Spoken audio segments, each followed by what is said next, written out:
link, prepaid call from Ken Hovind. an inmate at the Santa Rosa County Sheriff's Office.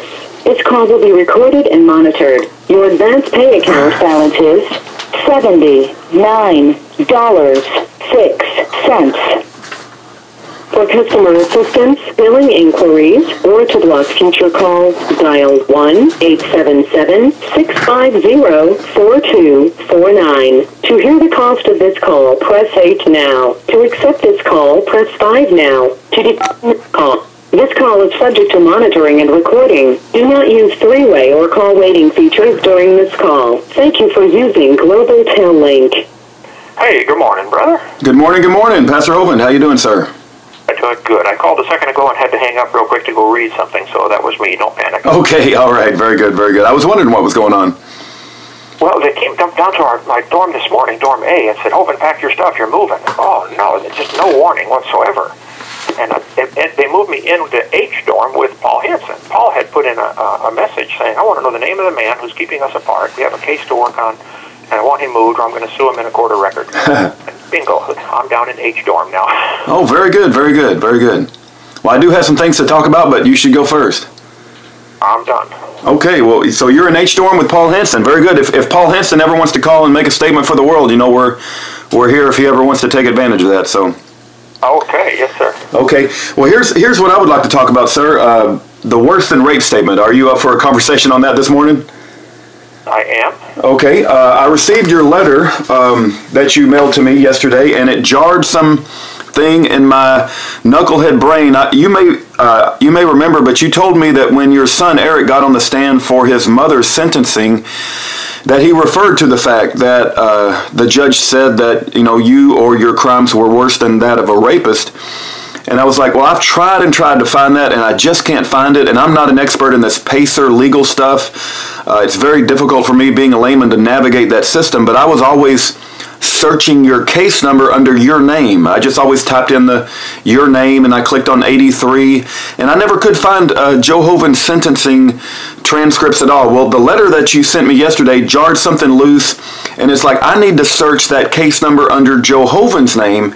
And sure enough, went right to the document, and just as you said on page 30, Eric Hovind refers to the fact that the court said that your crimes were worse than that of a rapist. And I put that out as a video. It's like, wow, this is important news, right? Not only to back up what Pastor Greg Dixon has said, signed an affidavit to, Teresa Schneider, John Gusty, Katie Rudolph, various others. And it started a firestorm yet again. And I would like to, if it's okay with you, sir, just give a timeline of events and dispel the spin that the enemy camp is trying to put on this, and just hear it from your mouth directly. And if you're okay with it, I would just like to go through a timeline to the best of my knowledge, and you can say whether you agree or disagree with this timeline. But in January of 2007 was when your sentencing transcript was... This call is from the Santa Rosa County Sheriff's Office. To the best of my knowledge, when I bring up your sentencing transcript, it occurred around January, I think 19th of 2007, to the best of my ability in looking at that document. And that is correct. And that's where the judge said, the worse than a rapist statement. Now, correct. Okay, now in June, your wife got sentenced, and that's where Eric Hovind took the stand and made the statement. And let me just read the statement directly because there we go, Joe Hovind. And let me just search for the word rapist.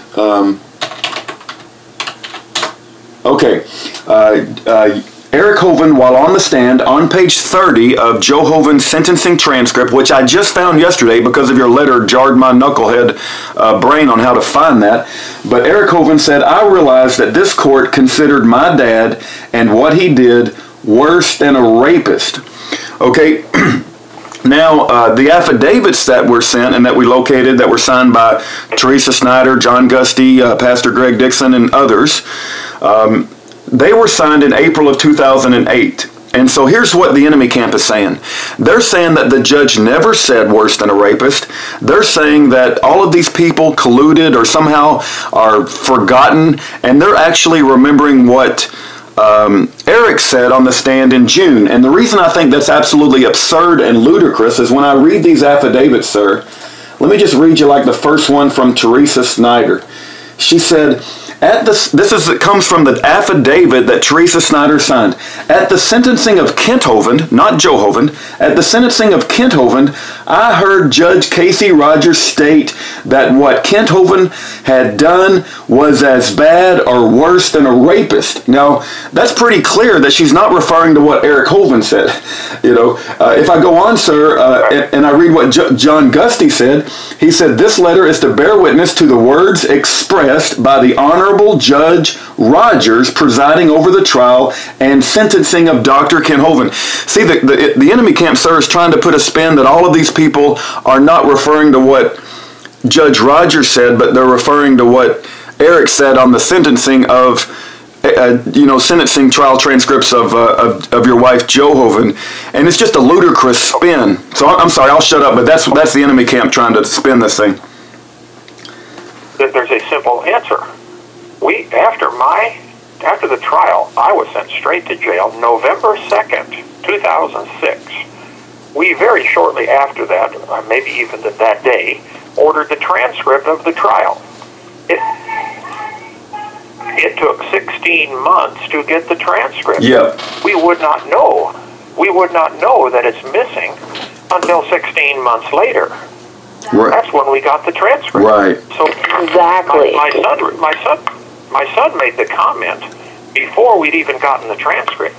After we got the transcript and noticed it wasn't there, that's when those people filled out an affidavit. Why would they fill out one before? Right. We didn't know that it was missing. Yep, and it should have never taken 16 months to get a trial transcript, and then after you wait 16 months, it's been altered to remove that statement. It's just absolutely ludicrous, and the fact that she won't recuse herself after having made such a biased statement is also just an insane situation that we find ourselves. But I appreciate you letting us get you on the record. Anything else you want to add to that? And I do have a follow-up question, sir. Yes, let me add several things. First of all, she certainly did feel that way, that what I did was worse than a rapist, or somebody told her she needed to feel that way. I don't know. But there's no question she said it, and there's no question she has a right to say it. She's the judge. But she does not have the right to change the transcript, and Congress has the responsibility to do an investigation. And it's things like this that should get judges not just recused, but fired. They should be impeached. If it's true, and it can be proven that it's true, then this is grounds for impeachment. You're not allowed to change a trial transcript. Amen. That's right. That's why we need the tapes a half an hour after the proceedings. You know about my wife and the tapes. She won't let that go. We need the tapes. No tapes, no justice. Well, you guys got to push Congress has got to do impeachment proceedings. Mm-hmm. It's their job. And if nothing's wrong, she has nothing to fear. Mm-hmm. Why would you say such a thing if you believe it? And she has a right to say it, but she does not have a right to change the transcript. Amen. What else is changed in that transcript? Mm-hmm. Amen. I don't know. Nobody knows. Changing anything in a trial transcript is A, grounds for impeachment, and B, grounds to throw out the entire trial. Mm-hmm. Amen. Yeah. Waiting 16 months is terrible. It's cruel. Hey, cruel. But it did the job. Meanwhile, I was moved all over the place. This is ridiculous. I'm so sick of all these Hovind haters. Anyway, this is where, so I will go on record as saying there is no question she said it. There's no question she has a right to say it. There's no question it's not in the transcript now. And somebody, and I would think her or the court reporter, who else would or could or who had access. This is what Congress is supposed to do. Judges are appointed for life during good behavior. Read the Constitution. Okay, and they very rarely do their job on this, but they should. This call is from the Santa Rosa County Sheriff's Office. It is not my job to judge the judge, but it is Congress's job. And if indeed this can be proven, and or other things changed, she needs to be impeached and taken out of that office.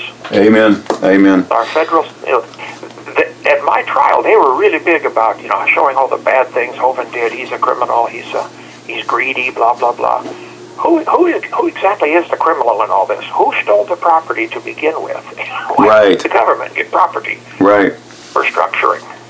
Yeah. They're the criminals that stole the property. Yes. Anyway, so yes, I think people ought to be calling Congress like mad, and Congress should not be allowed to go to sleep until they look into this. And if everything's fine, everything's fine. But the reason those affidavits are dated 2008 is because that was after we got the transcript, 16 months. Hello, you don't have too much brains to figure that out. Even some atheists ought to be able to figure that out. Yeah. Amen. No, thank you, Pastor Hovind. One follow-up question. It's about your trial transcript is about 125 pages. If I was to print that out and mail that to you, and I know it's 8 years later, and it's an incredible thing to ask because I can't imagine having a photographic memory like this. But do you think your recollection would be good enough to where you could maybe pinpoint the approximation whereabouts of where she said it, where you would expect it to have been said, or is that 8 years later? That's you just know that she said it, but to pinpoint the exact place would be a bit tough at this point. Okay, well, first of all, you're talking about the sentencing transcript, which is different. Yes. That's on January 19th. Yes. The trial transcript was thousands of pages. So that's true. It was after I gave my allocution, which is fairly long. I spoke and told my side of the story finally, because I did not give a defense at trial. And it was after that when she was talking about the military, you're a disgrace to the military, blah, blah, blah. Right. So I don't know if I could point to the exact spot where she said that. Probably everybody who made those affidavits, with one exception, is still alive and could probably do better than I could. I was a little stressed at that day, okay? So I can imagine, yeah. Teresa Schneider died. The rest of them are still alive. So I would only print the last maybe 10 pages where she's talking before she actually pronounced sentence. She was working herself up to be able to give me the max, on the max, and to make it look justified. Obviously, she's working herself up into a frenzy, and so that's why she made this worse than rape. You always have to do that before you hang somebody or shoot somebody. You got to make it look like a criminal. I got you. And I remember reading what she said about, and it was just absolutely one of the most craziest speeches I've ever heard in my life about, you don't appreciate the people who lay the roads and the public works and the farmers who put food on your table and the military. And it's just, as I was reading it, my jaw was on the floor. I had to pick it up so many times.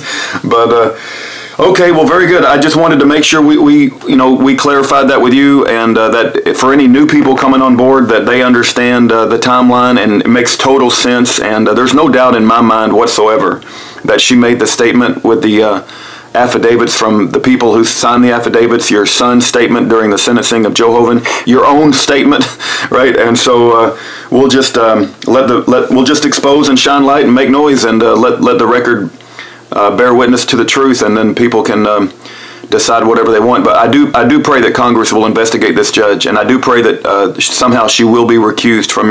I pray that you don't even have a new trial. But if the Lord sees fit to allow that to happen, I pray that she is recused, because she doesn't need to be your new judge. Well, and if this is true and she did this and then is trying to hide it, and then why would you wait 16 months to turn over a transcript? Yeah. Why on earth? It usually takes 2 months. Ask any attorney. A trial of that length, say it took 8 days or whatever it was, okay? Usually it's less than 2 months and you get the transcript. Yeah. You call 10 attorneys and ask them. Tell them we've got a federal case, took 2 months, or took I think 7 or 8 days of the dog and pony show from the. We did not even give a defense. Why? Yeah. And who had access? I mean, chain of events, chain of custody. Who had access? Right. Maybe it's the court reporter that did it, and and she ought to be fired. Right. But there's nothing I can do from here, brother. I'm sorry. I wish I could, but my attorney, Alan Ritchie, said, "Oh, there's nothing you can do about it. Forget it." Yeah. There's something. Somebody ought to do something. Yeah. Somebody needs to be held accountable. Absolutely. Amen. Amen. We're gonna do everything that we can to make noise and shine light and to expose all this stuff that's going on. It's absolutely absurd. The more we look into this, it's just a more example of tragedy after tragedy after tragedy, and it's just corruption after corruption after corruption. So, I do have Bible questions. I don't know if but I appreciate your time this morning on that issue. I think it's important. Seconds remaining. If you want to call back, we do have some Bible questions. Hang on, there's one. I will, but hang on. There's one more thing that Congress should absolutely investigate. Scott Schneider, in 2004, held my wife hostage for 15 hours in the house and took $42,900 out of the safe as evidence of a crime, and later he turned it over to the civil division for a tax bill that didn't even exist yet. After you get a tax bill, you got a year to pay it.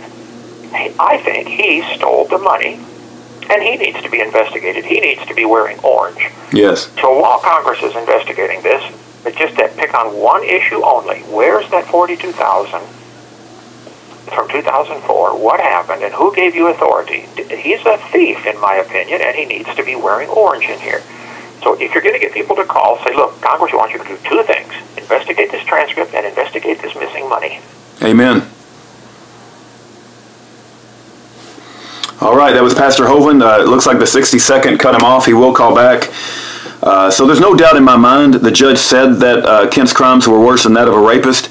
And there's no doubt in my mind that that happened. And you guys can make up your own decision, but...